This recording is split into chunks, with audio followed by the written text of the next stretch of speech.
Call me after 5 minutes.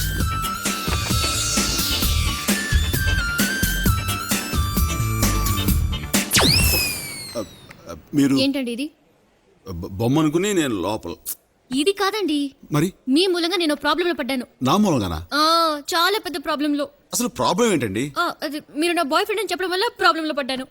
అరే మీరు చెప్పండి కదా, నేను చెప్పాను. అదే నేను చెప్పమంటే వెనక ముందు ఆలోచించుకుంటూ చెప్పేస్తారా? మీరు 10 మందితో చెప్పారు, ఆ 10 మంది 20 మందికి చెప్పారు, 20 మంది కాలేజ్ మొత్తం చెప్పేశారు. దత్తు, సార్ లోపల ఏం జరుగుతుందో అర్థమైందా? తెలియట్లేదు గురుగారు, గ్లాస్ రూమ్ కదా.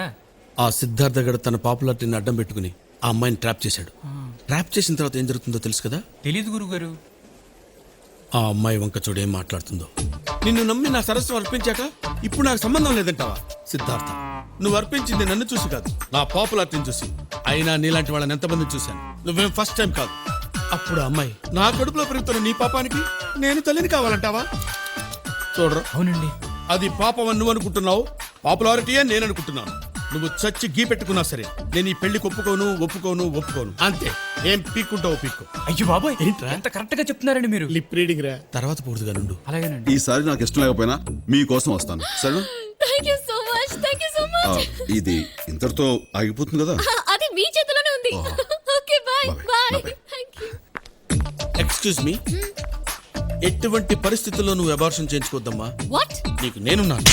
ఇడియట్. డియర్